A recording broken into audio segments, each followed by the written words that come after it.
Un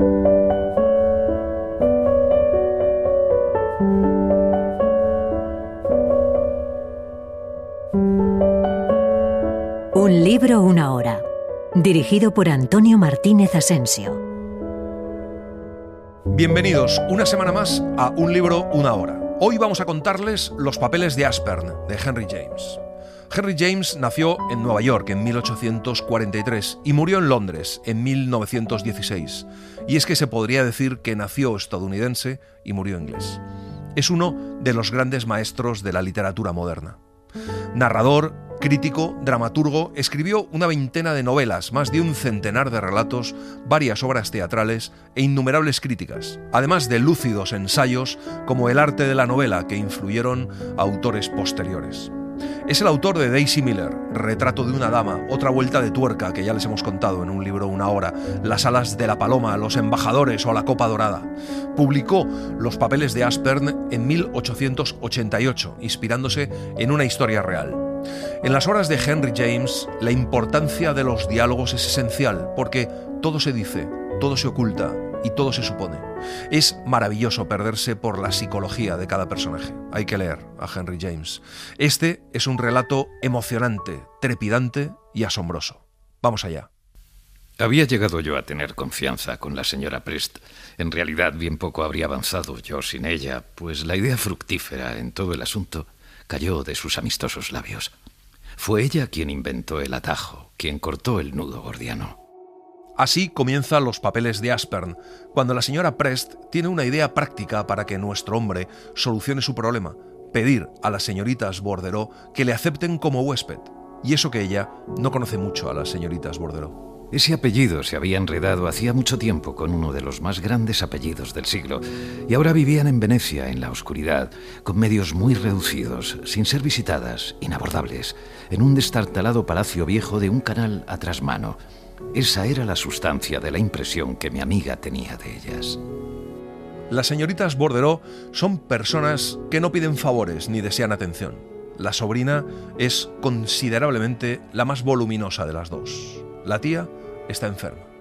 Un amigo de Inglaterra, John Cumor, es quien le ha dicho que ellas poseen los papeles. Y los papeles de Jeffrey Aspern se han convertido para nuestro hombre en una idea fija. Uno creería que usted espera encontrar en ellos la respuesta al enigma del universo, dijo. Y yo solo negué la acusación replicando que si tuviera que elegir entre esa preciosa solución y un manojo de cartas de Jeffrey Aspern, sabía muy bien cuál de las dos cosas me parecería mejor suerte. Jeffrey Aspern es un poeta que está colgado muy alto en el cielo de la literatura. Ha sido una de las mentes más brillantes de su época, además de uno de los hombres más atractivos y más guapos de su tiempo.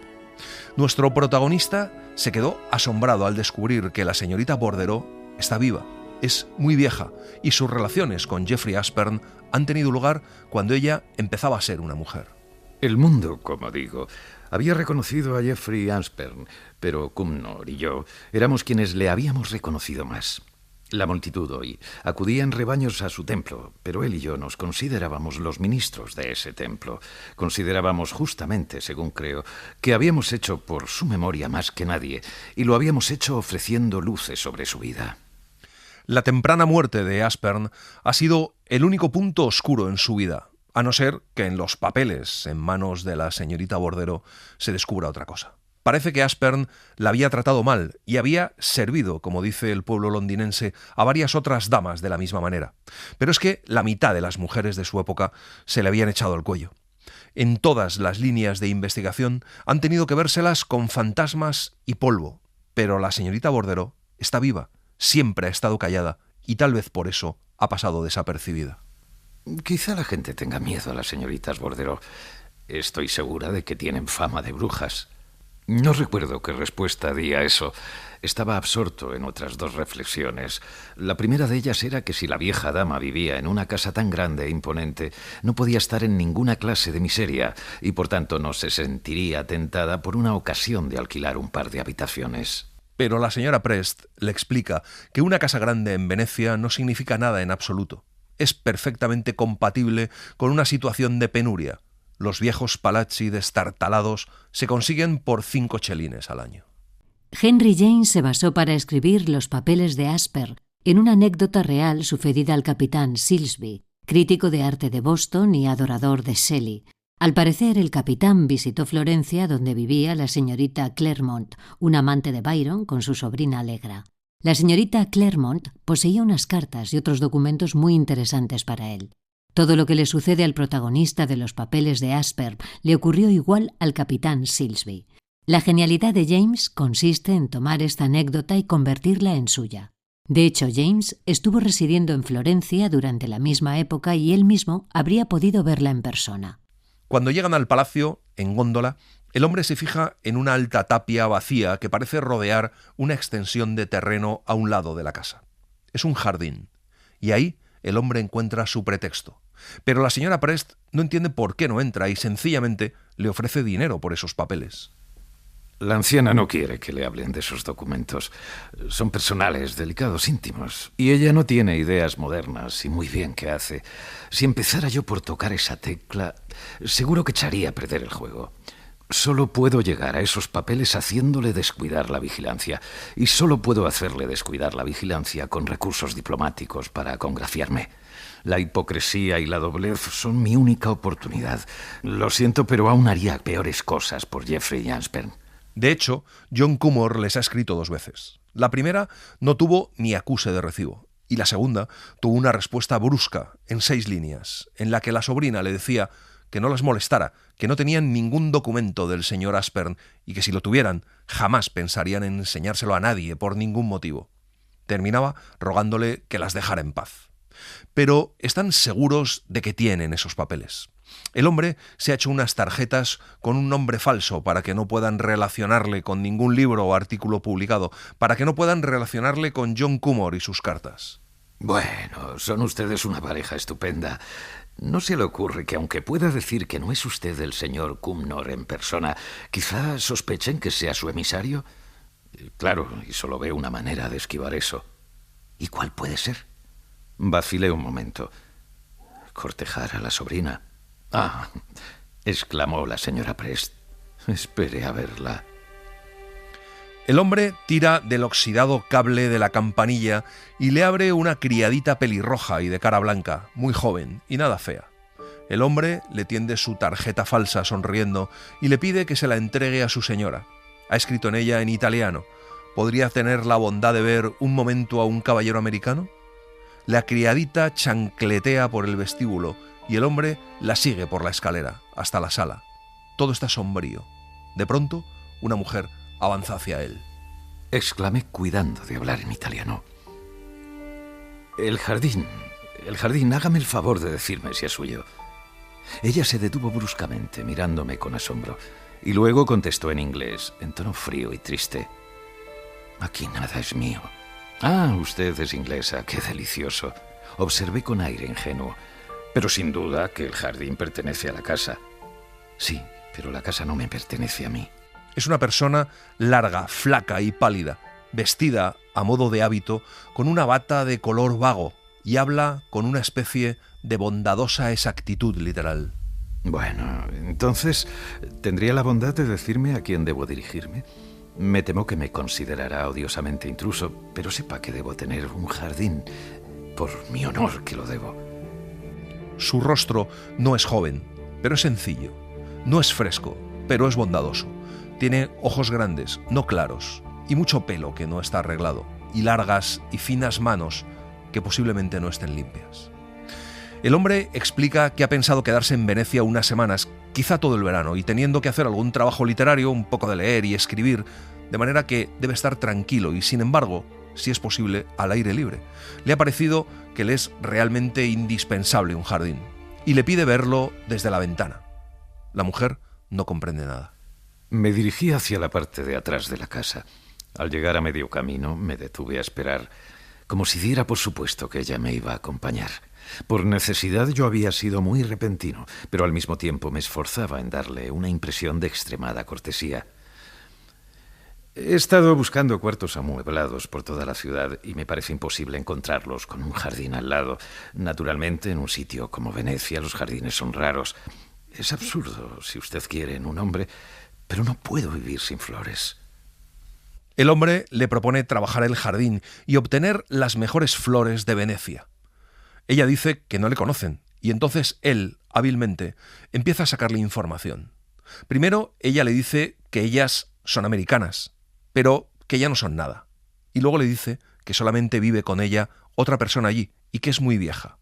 Entonces él finge estar escandalizado y le dice que tendrán sitio de sobra y que podrían dejarle 2 o 3 cuartos. Creo que fueron las flores lo que me hizo ganar el pleito, pues luego encontré que la señorita Tita, pues tal resultó ser algo incongruentemente el nombre de tan trémula solterona, tenía un apetito insaciable de flores. Cuando digo que mi pleito estaba ganado, quiero decir que antes de dejarla, ella me prometió que hablaría del asunto con su tía. Pregunté quién podría ser su tía y ella respondió: pues la señorita Bordereau, con aire de sorpresa, como si se pudiera esperar que yo lo supiera. La señorita Tita le dice que nunca han hecho nada parecido, que nunca han tenido un huésped o residente de ninguna clase. Y añade que son muy pobres, que viven muy mal, que los cuartos están muy vacíos, que no sabe cómo iba a dormir, cómo iba a comer. Pero el hombre contesta que pondrá una cama y unas pocas mesas y sillas, y que su criado se encargará de la cocina, y que si son muy pobres, razón de más para que le alquilen sus cuartos. La narrativa de Henry James se caracteriza por el ritmo lento y la descripción sutil de los personajes, más que por los propios acontecimientos. Las tramas, aunque no suelen ser complicadas en extremo, cobran densidad por los repliegues de la estructura y el estilo indirecto. En sus obras los hechos nunca asumen la gravedad esperada y se va dilatando la verdad por medio de una prosa morosa, revelando oblicuamente los motivos y conductas de sus personajes, con diálogos y observaciones minuciosas. La forma en que narra los procesos mentales de sus personajes lo convierte en uno de los precursores indiscutibles del llamado monólogo interior. Cuando volví al día siguiente, la criadita me llevó derecha por la larga sala. Se abría allí como antes, en perfecta perspectiva, y estaba ahora algo más clara, lo que me pareció un buen presagio. Hasta la habitación de donde había salido la que me recibió en mi primera visita. Era un gran salón desastrado, con un hermoso techo pintado y una extraña figura sentada sola junto a una de las ventanas. El hombre es entonces consciente de que se halla cara a cara ante la Juliana de algunas de las más exquisitas y famosas poesías de Aspern. La presencia de la mujer parece contener la del poeta, y así el hombre se siente más cerca del poeta de lo que nunca se ha sentido antes. Un curioso temblorcillo se apodera de él cuando ve que la sobrina no está allí. La mujer tiene sobre los ojos un horrible velillo verde que casi le sirve de máscara. Es terriblemente vieja, tan vieja que la muerte puede llevársela en cualquier momento antes de que el hombre tenga tiempo de obtener de ella lo que quiere. Es muy pequeña y encogida, encorvada hacia adelante, con las manos en el regazo. Va vestida de negro, con la cabeza envuelta en un trozo de encaje negro antiguo que no deja ver su pelo. Como mi emoción me hacía seguir en silencio, ella habló primero, y la observación que hizo fue exactamente la más inesperada. Nuestra casa está muy lejos del centro, pero el pequeño canal es muy comilfo. Es el más bello rincón de Venecia y no puedo imaginar nada más encantador. Me apresuré a replicar. La voz de la anciana era muy suave y débil, pero tenía un murmullo agradable y cultivado, y resultaba prodigioso pensar que ese mismo acento había estado en los oídos de Jeffrey Aspern.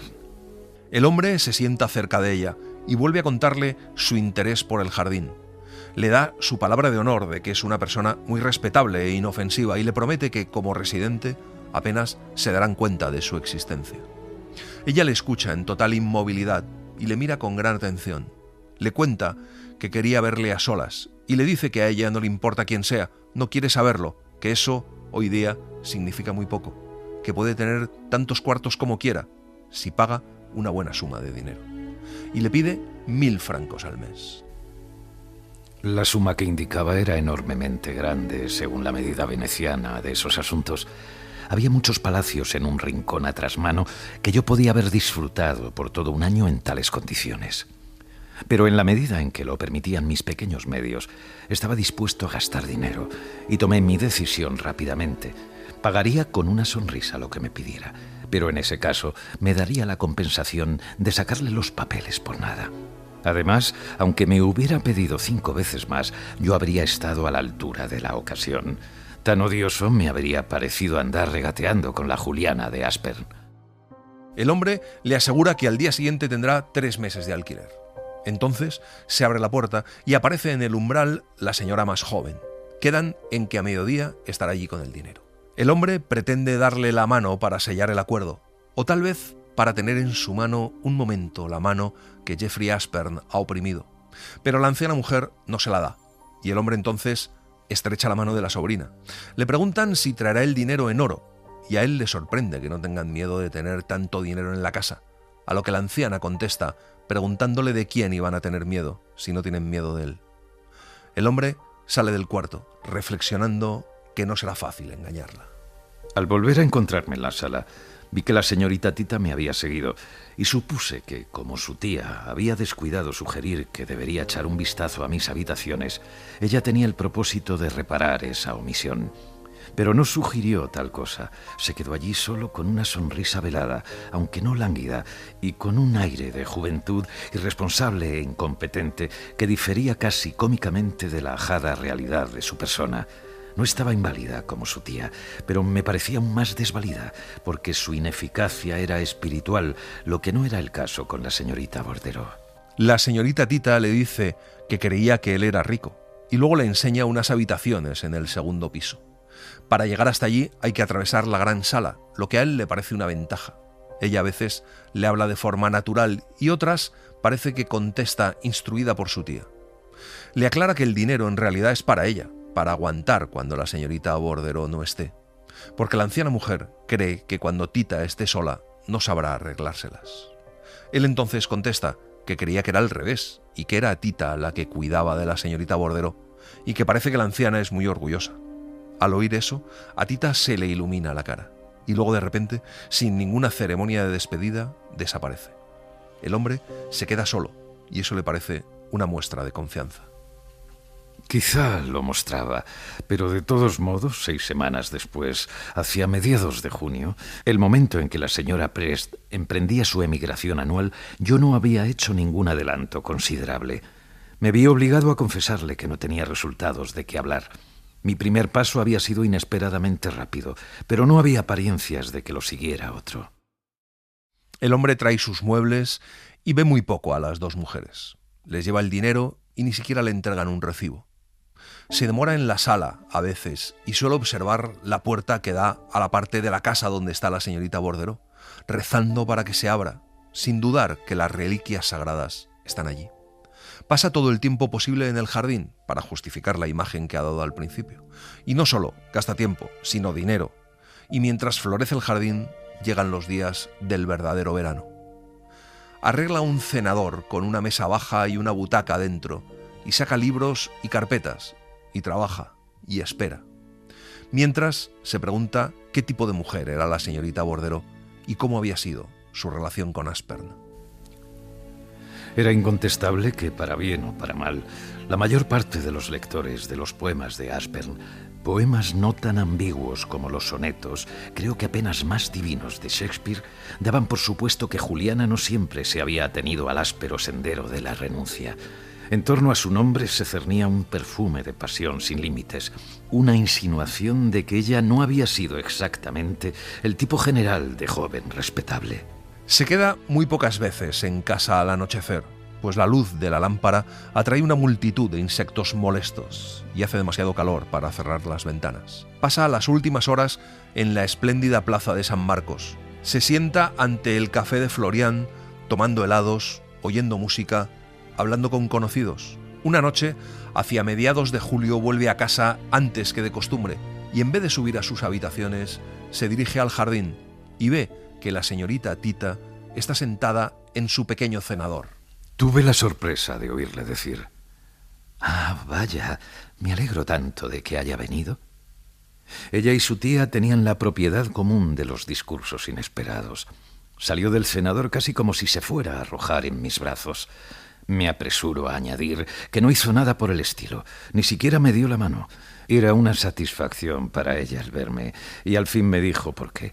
Porque se ponía tan nerviosa cuando estaba al aire libre de noche y sola. Él le dice que no entiende cómo ella no se sienta más a menudo en ese delicioso rincón, que se esconde de él mientras está en la casa y que ella y su pobre tía están peor que las monjas carmelitas en sus celdas. Ella contesta que se acuestan muy pronto y le confiesa que ella nunca ha salido de noche. Entonces él le pregunta por qué no le han dado las gracias por las flores que les ha estado mandando en cantidad desde hace 3 semanas, y ella contesta que no sabía que fueran para ella. Él dice que son para las dos, y ella de repente le pregunta por qué razón quiere conocerlas. Él tiene claro que es una pregunta de la anciana. Contesta que no le parece extraño que gente respetable e inteligente que vive bajo el mismo techo intercambie ocasionalmente alguna observación. De hecho, le propone que se sienten juntos cómodamente y le hable de su tía. La señorita Tita no se resistió a ello. Encontramos un banco menos aislado, menos confidencial, como quien dice, que el del cenador. Y todavía estábamos sentados allí cuando oí dar la medianoche en esas claras campanas de Venecia que vibran con una solemnidad única sobre la laguna y se demoran en el aire mucho más que los sones de otros lugares. Estuvimos juntos más de 1 hora y nuestra entrevista, a mi parecer, dio un gran avance a mi pretensión. Los papeles de Ansper presenta un paralelismo inquietante con otra vuelta de tuerca. El narrador es de nuevo un protagonista sin nombre, y la narración es poco fiable en el sentido de que se insinúa al lector una interpretación oculta de la historia que escapa a la visión del narrador que nos la cuenta. Para Henry James, la verosimilitud de un relato partía de la correcta elección del punto de vista. La elección de un yo narrador abre las posibilidades de la trama hasta límites que solo escritores como Henry James se pueden permitir. La novela nos muestra el caso más peligroso que podamos imaginar de confusión entre los deberes de la consciencia y el surgimiento de una formidable obstinación nacida de pasiones reprimidas. La señorita Tita le cuenta que a veces su tía está tan inmóvil que teme que esté muerta. Apenas come, pero cada día se levanta y se sienta en el salón. Y luego le habla de la brillante vida que han llevado hace años, recién llegadas a Venecia. Su mente es vaga en cuanto a fechas y al orden en que han ocurrido las cosas. Le cuenta que fueron al Lido en barca, como si hubiera modo de ir a pie, y que tenían un círculo cerrado de gente que había ido muriendo y con los que siguen en contacto, cada vez menos. Hay algo conmovedor en la buena fe de ese esbozo de antiguas glorias sociales, hasta que su tía se encerró en sí misma, y ella no fue capaz de mezclarse en la sociedad. A medianoche se despiden. Él la pregunta cuándo le volverá a ver. No quiere tener sobre su conciencia que parezca que la ha cortejado. La señorita Tita le dice que esa conversación debe quedar entre ellos y luego que le gustarán más las flores ahora que sabe que también son para ella. Y le pregunta qué va a hacer ahora. Él le dice que escribe y lee. Ella escuchó como si esos detalles tuvieran un interés extraordinario y de repente esa cara sencilla y bondadosa me inspiró una tentación muy lejos de la prudencia que había yo aprendido a seguir. Ah, sí, estaba segura. Y yo podría hacerla estar más segura. Me pareció de pronto que ya no podía esperar más, que realmente debía hacer un sondeo. Así que seguí. En general, antes de dormir, y muchas veces en la cama, es una mala costumbre, pero lo confieso, leo algún gran poeta. En 9 casos de cada 10 es un libro de Jeffrey Aspern. La observa bien al pronunciar ese nombre, pero no ve nada extraño. Tita dice que ellas le leen, que lo han leído. Él comenta que es su poeta favorito y que casi se lo sabe de memoria. Por un momento, la señorita Tita vacila, luego murmura, sonriendo, que su tía le conocía. Se detiene un momento y continúa diciendo que le conocía como visitante.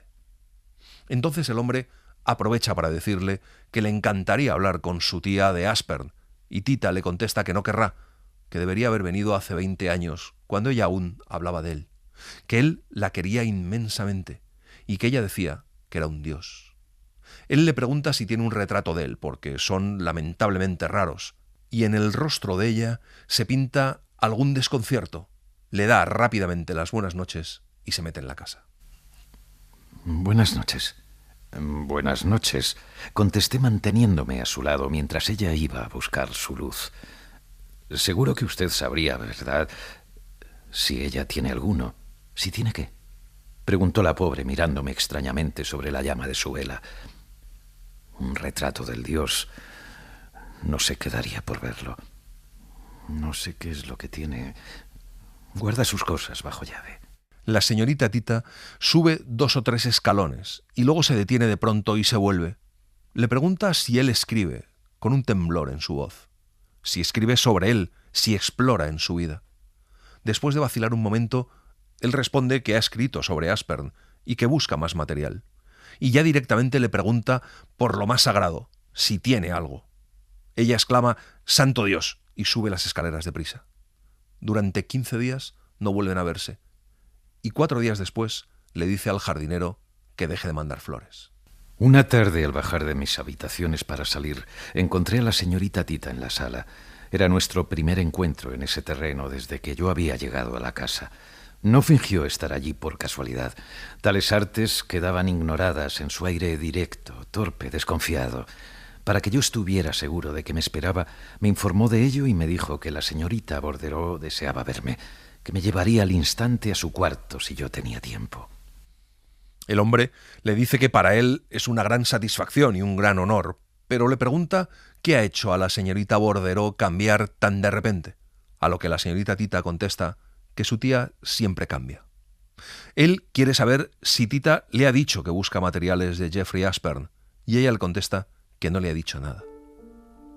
La anciana está sentada en el mismo sitio donde él ha visto la otra vez, en la misma postura, con el mismo velo mistificador sobre los ojos.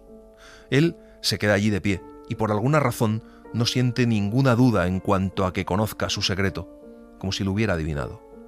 Pero en realidad lo que quiere saber la señorita Bordereau es por qué han dejado de llegar las flores.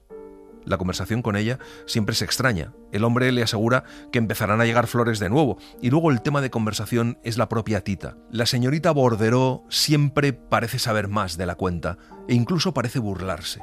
Le pide que saque de paseo a Tita alguna vez, que la lleve a ver la plaza, que le enseñe los cambios que ha habido en la ciudad, o que sea ella la que le haga de cicerone. Cuando se despiden, le dice que su puerta está cerrada, pero que puede llamar alguna vez. Después sale de nuevo Tita y el hombre le dice que es una idea estupenda eso de la plaza. Había quedado desconcertada, como dije, pero yo había percibido ya y había de observar más de una vez que cuando la señorita Tita estaba cohibida, no se apartaba de uno ni trataba de escapar, como haría la mayor parte de las mujeres, sino que se acercaba más, como quien dice, con una apelación, pidiendo excusa y aferrándose para que la pusieran a salvo, para que la protegieran. Su actitud era perpetuamente una especie de plegaria pidiendo asistencia y explicación, y sin embargo, ninguna mujer del mundo podría ser menos comediante. Desde el momento en que uno era bondadoso con ella, ella dependía completamente de uno. La abandonaba su conciencia de sí misma y daba por supuesta la mayor intimidad, esa inocente intimidad que era lo único que podía concebir. Se van juntos en góndola a recorrer Venecia. En el Gran Canal, ella lanza un murmullo de éxtasis como si fuera una turista recién llegada. Más que complacida, está en trance. Le dice que su tía tiene miedo de que se vaya, pensando en el dinero de Tita, claro.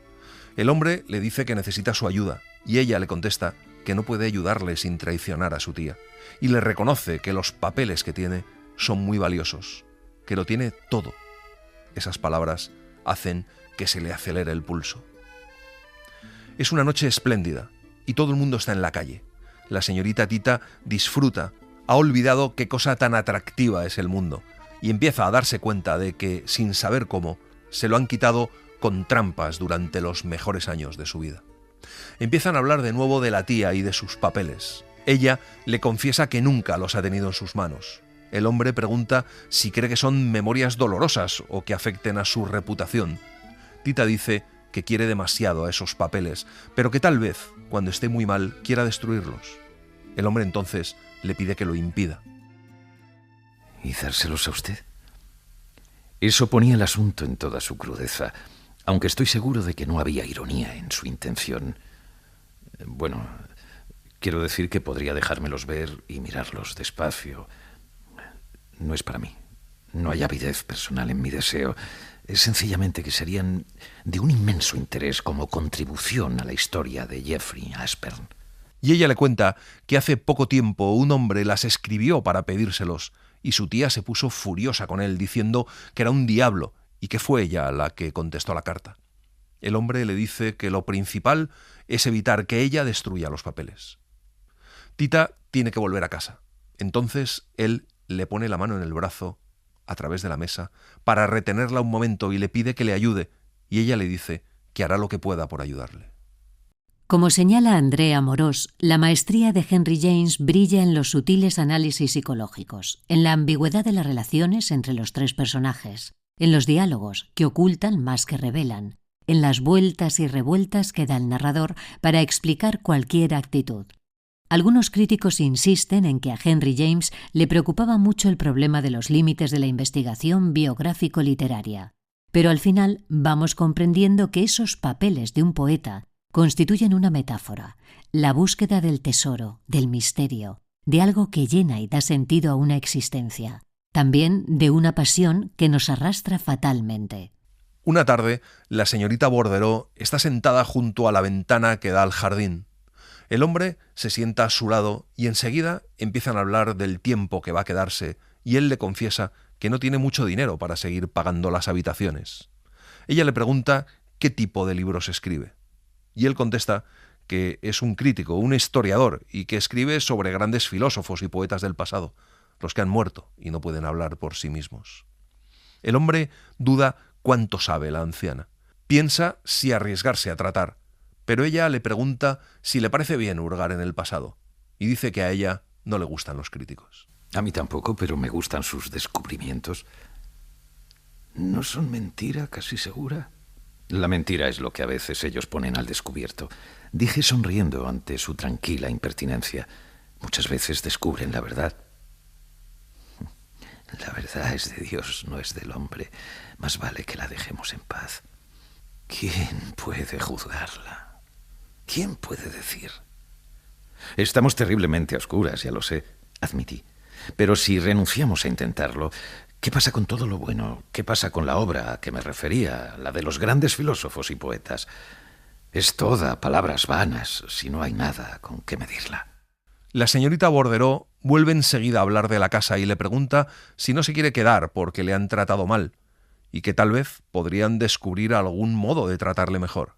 Esas palabras le hacen reír y enseguida pasan a hablar de Tita.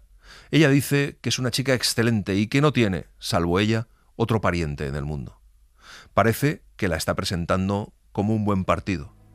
De repente saca del bolsillo, con mano cohibida, un pequeño objeto envuelto en arrugado papel blanco. Lo alarga un momento y luego le pregunta si entiende mucho de curiosidades. Quiero vender. ¿Cuánto me daría por esto un aficionado? Desenvolvió el papel blanco e hizo un movimiento para sacar de él un pequeño retrato ovalado. Me apoderé de él con una mano cuyo temblor esperé que ella no percibiera y añadió: solo me separaría de él por un buen precio. A primera vista reconocí a Jeffrey Aspern y me di cuenta muy bien de que me ponía colorado. Pero como ella me observaba, tuve la coherencia de exclamar: ¡qué cara tan impresionante! Dígame quién es. Es un viejo amigo mío, un hombre muy distinguido en su tiempo. Me lo dio él mismo, pero no quiero decir su nombre. No sea que usted haya oído hablar de él, siendo crítico e historiador. Sé que el mundo va deprisa, que una generación olvida a otra. Estaba muy de moda cuando yo era joven. Ella quizá está sorprendida de la calma de él, pero él lo está de la calma de ella, de que tenga la energía en su estado de salud y su edad de desear juguetear con él, del humor de ponerle a prueba y ejercitarse con él, porque él no cree que ella realmente desee venderlo. Existen 3 retratos del poeta, pero ninguno de ellos es de fecha tan temprana como esa elegante producción. Él juega a que no le conoce para que sea ella la que diga el nombre de Jeffrey Aspern, pero ella no lo dice. Levanta la mano para recuperar la imagen con un gesto perentorio y le dice que solo una persona que sepa quién es el retratado pagará su precio real. Hablan de ese precio, de lo que podrían sacar por él. Al final, él se lo devuelve diciendo que le gustaría quedárselo, pero que jamás podría permitirse ese lujo. Ella entonces le dice que lo pintó su padre. Y en ese instante llega Tita. El hombre ayuda a llevar al gabinete a la señorita Bordereau y luego se queda allí, observándolo todo. Se siente cerca de los papeles. El lugar, en efecto, tenía una desnudez que no sugería tesoros escondidos. No había rincones polvorientos ni esquinas acortinadas, ni macizos armarios, ni cofres con abrazaderas de hierro. Además, era posible, incluso quizá era probable, que la anciana hubiera situado sus reliquias en su alcoba, en alguna maltratada caja metida bajo la cama, o en el cajón de algún tocador cojo, donde estuvieran al alcance de su vista bajo la mortecina lámpara nocturna. Sin embargo, escudriñé todos los objetos del mobiliario, toda cobertura imaginable de un tesoro, y me di cuenta de que había media docena de cosas con cajones, y en particular un viejo y alto secreter con ornamentos de latón, estilo imperio. Un ornamento algo desvencijado, pero aún capaz de contener muchos secretos. El hombre se queda fascinado mirando el secreter. Tita se da cuenta y cambia de color. Eso le hace pensar que tiene razón y que allí están los papeles de Aspern. Antes de despedirse, la señorita Bordereau dice que querría obtener 1000 libras por el retrato. Según Juan Gabriel Vázquez, en los papeles de Aspern están todas las virtudes de Henry James, su sentido de la comedia sutil, la crueldad con que hurga en nuestros defectos y mete el dedo en nuestras llagas, la elegancia invulnerable de su prosa y esa misteriosa habilidad para convertir la vida intelectual en una forma de aventura. Y Jorge Carrión señala que Henry James y Joseph Conrad, en el cambio del siglo XIX al XX, recogieron la tradición cervantina, la destilaron, la hicieron todavía más sofisticada. En sus ambiguos narradores, en el educado vértigo de sus tramas, en esos fascinantes artefactos están los cimientos de la literatura más desafiante del siglo XXI. Esa misma noche, Tita va a verle al cuarto donde come el hombre y le dice que su tía está muy mal, que se está muriendo. Mandan a buscar un médico. Mientras, el hombre y Tita atienden a la anciana mujer. A la señorita Bordereau la han despojado de su velo verde, pero el hombre no consigue ver sus ojos tan hermosos, cantados por Aspern. Su respiración es débil. Volví los ojos por todo el cuarto, enredando con ellos en los armarios, los aparadores con cajones, las mesas. La señorita Tita salió a su encuentro rápidamente y leyó, creo, lo que había en ellos, pero no respondió, apartándose con inquietud y ansiedad, de modo que me sentí reprendido, con razón, por una preocupación que era casi profana en presencia de nuestra compañera agonizante. Al mismo tiempo lancé otra mirada, tratando de elegir mentalmente el primer sitio en que hubiera de probar quien quisiera poner mano en los papeles de la señorita Bordereau en cuanto se produjera su muerte. Pero es Tita la que, señalando un pequeño cofre bajo, metido debajo de un sofá, le dice que los papeles estaban ahí. Cuando él va a preguntar si siguen estando ahí, entra el doctor. El hombre se despide con una inclinación y baja a fumar un cigarro en el jardín. Está nervioso, no puede ir más allá, pero no puede dejar el sitio. Da vueltas alrededor de 1 hora y media. El médico se ha ido ya. Se decide a subir al fin, pero no llega más arriba de la sala. La puerta de las habitaciones de la señorita Bordereau está abierta, mostrando desde el gabinete la escasa luz de una pobre vela. Se acerca, pisando suave, y en ese mismo momento aparece la señorita Tita. Le dice que su tía está mejor, que no hay peligro inmediato. El hombre quiere volver a entrar en la habitación, pero Tita prefiere salir al balcón. El hombre no puede evitar preguntarle por los papeles. Quiere saber si siguen en el cofre.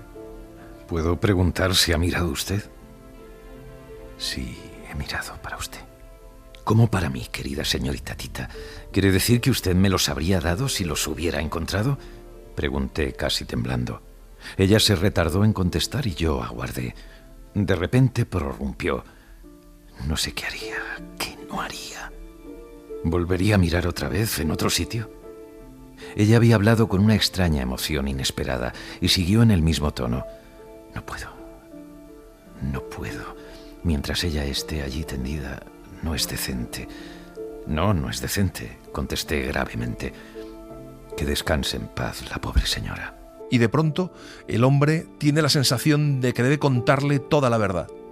Que le ha dicho un nombre inventado por temor a que su tía hubiera oído hablar de él, que ha tenido parte en la carta que les escribió John Cumnor hace meses.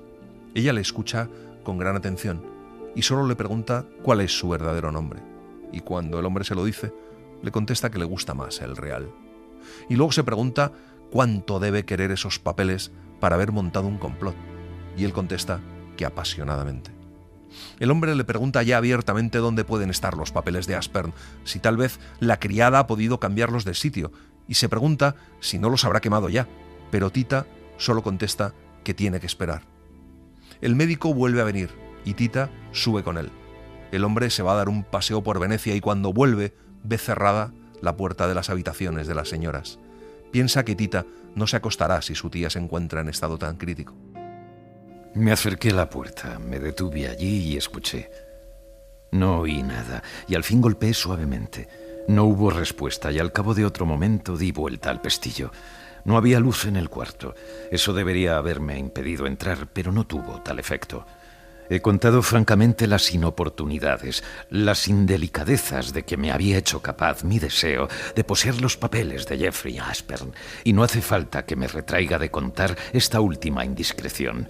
Creo que fue lo peor que hice, pero había circunstancias atenuantes. La puerta del cuarto de la señorita Bordereau está abierta. Avanza por el cuarto, lámpara en mano. En realidad, quiere que Tita vea su luz, pero probablemente se ha quedado dormida. Siente que tiene una oportunidad. La señorita Bordereau no deja abiertos de par en par su secrétaire, su armario y los cajones de sus mesas, y él no tiene llaves, ni herramientas, ni ambición de destrozar su mobiliario. Pero está más cerca que nunca de su atormentador tesoro. Se detiene delante del secrétaire.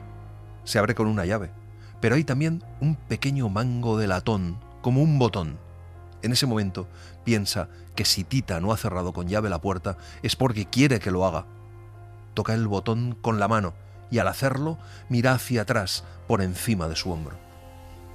Fue una casualidad, un instinto, pues no había oído nada. Casi dejé caer mi luz y me eché atrás, irguiéndome ante lo que vi. La señorita Bordereau estaba allí de pie, en su vestimenta nocturna, en la puerta de su cuarto, observándome.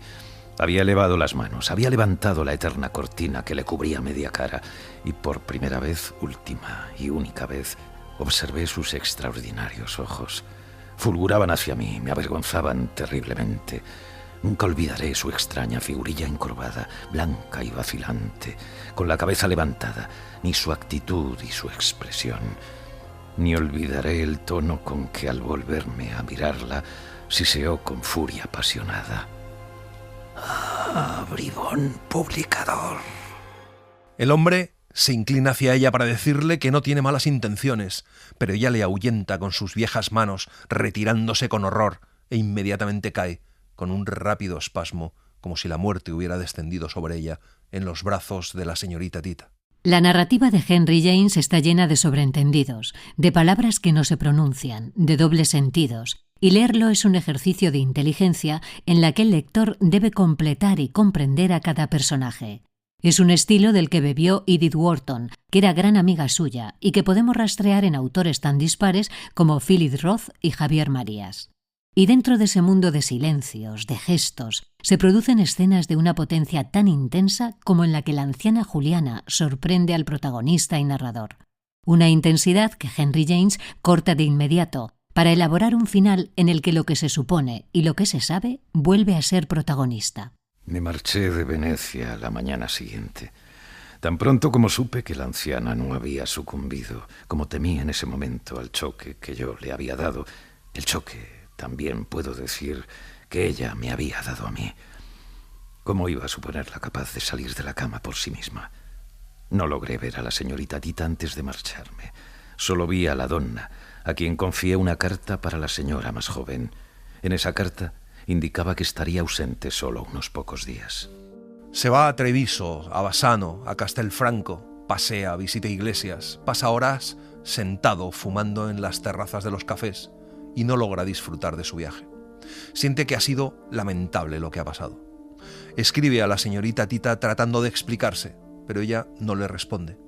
Piensa que el único modo de expiar su culpa es retirarse por completo, sacrificar sus esperanzas y aliviar para siempre a las dos pobres mujeres de la opresión de su trato.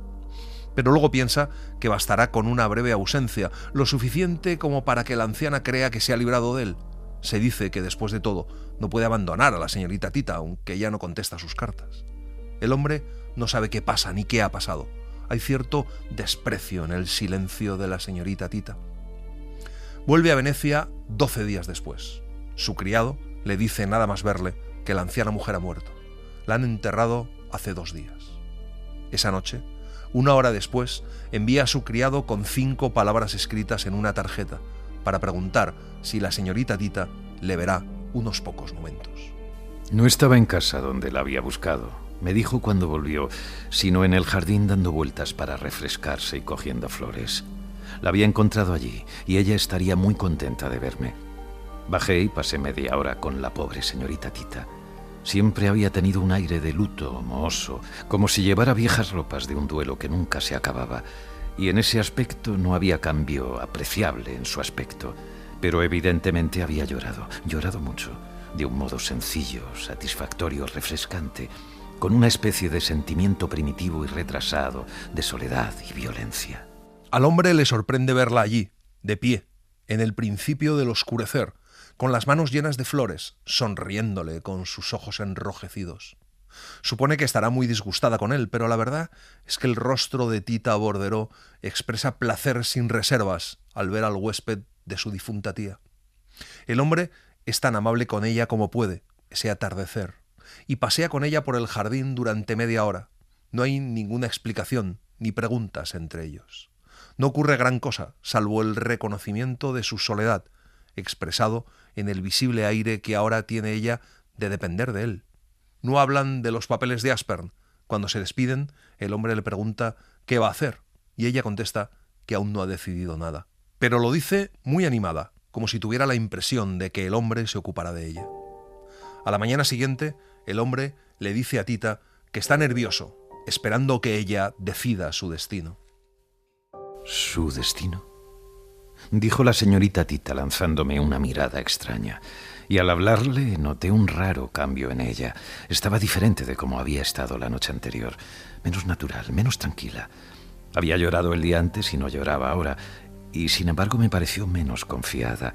Era como si le hubiera ocurrido algo durante la noche, o por lo menos como si hubiera pensado en algo que la turbara, algo en especial, que afectaba a sus relaciones conmigo, que las hacía más cohibidas y complicadas.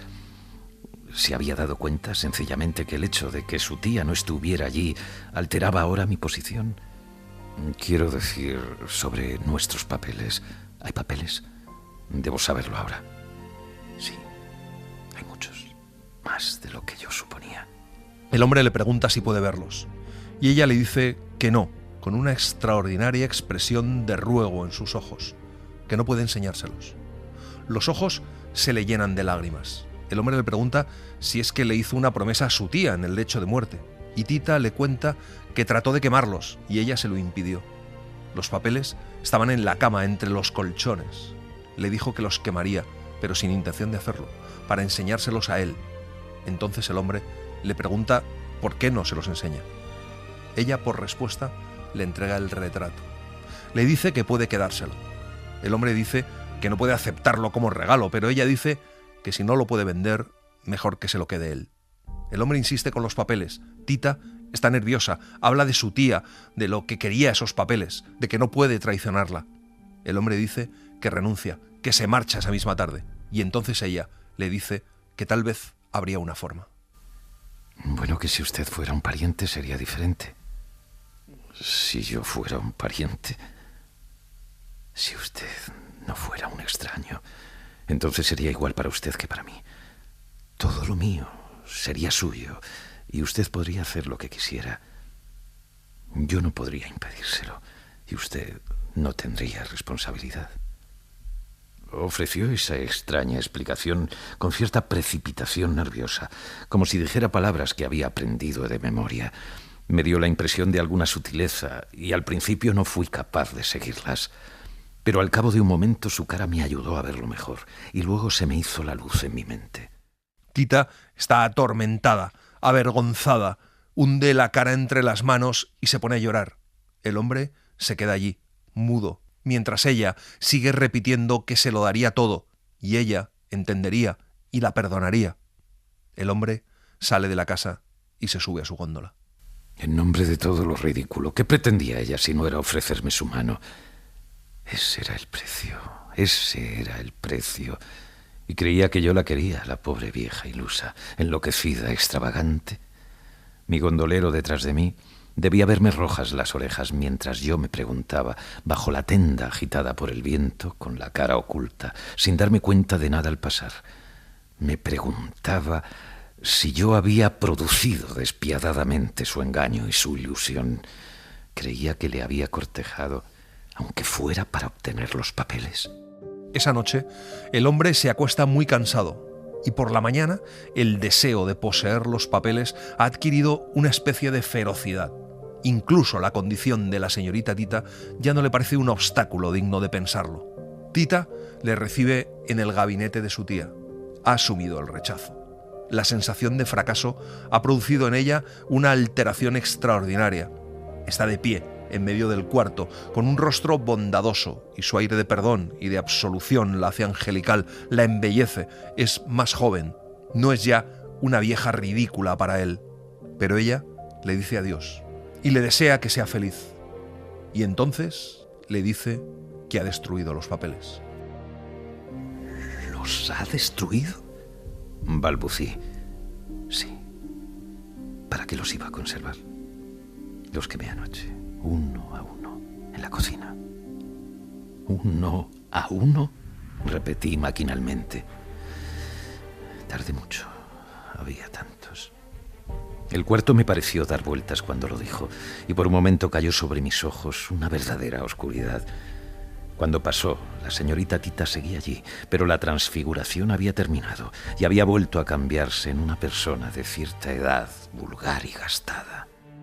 Ella le vuelve la espalda dirigiéndose a la puerta de su cuarto.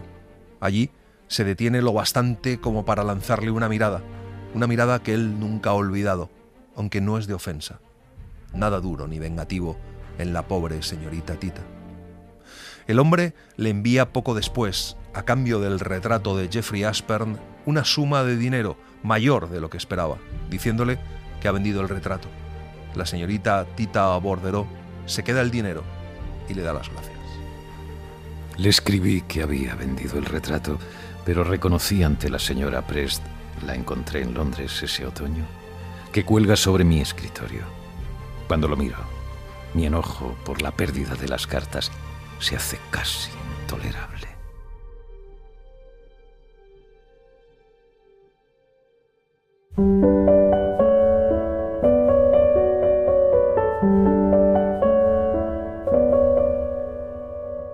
Y así les hemos contado Los papeles de Aspern, de Henry James. Hemos seguido la edición de Navona en su colección Ineludibles, con traducción de José María Valverde.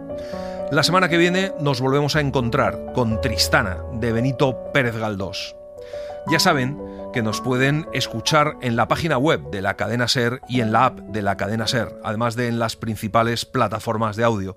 Pero además saben que nos pueden encontrar en Facebook, en Twitter y en Instagram.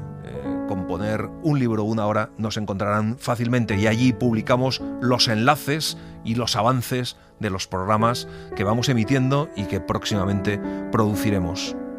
Gracias por estar ahí y gracias por leer. Un libro, una hora, en la cadena SER.